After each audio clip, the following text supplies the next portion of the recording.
मरने से पहले एक व्यक्ति ने अपने बेटे को चांदी के सिक्कों से भरा एक थैला दिया और बोला, बेटा जब भी ये सिक्के खत्म होने लगे बस ये 4 शब्दों की विशेष प्रार्थना दोहरा देना, थैला फिर से भर जाएगा। पिता ने बेटे के कान में वो 4 शब्द कहे और सदा के लिए आंखें मूंद ली। वो वर्षों तक उन सिक्कों को खर्च करता रहा।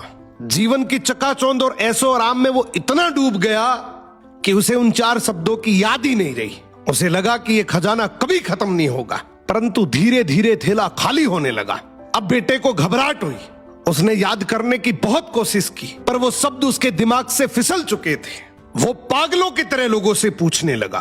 पहले पड़ोसी से पूछता है कि ऐसी कोई प्रार्थना तुम जानते हो क्या जिसमें 4 शब्द हो? पड़ोसी बोला, हाँ मैं एक 4 शब्दों की प्रार्थना जानता हूं, ईश्वर मेरी मदद करो। उसने वो शब्द कई बार दोहराए लेकिन चांदी के सिक्के नहीं बढ़े तो वो बहुत दुखी हुआ। फिर एक धर्मगुरु से मिला। उसने बताया कि ईश्वर तुम महान हो, मगर इसके दोहराने से भी थैला नहीं भरा। फिर वो एक नेता से मिला। उसने मजाक में कहा, जरूर ये होगा, ईश्वर को वोट दो। परंतु कुछ नहीं बदला। वो निराश होकर अपने घर की दहलीज पर बैठ गया। तभी एक भूखा भिखारी उसके द्वार पर आया।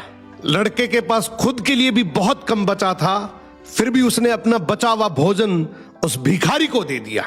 भोजन करने के बाद भिखारी की आंखों में चमक आई। उसने तृप्त होकर बर्तन लौटाया और हाथ जोड़कर कहा, हे ईश्वर तुम्हारा धन्यवाद। लड़का चौंक उठा।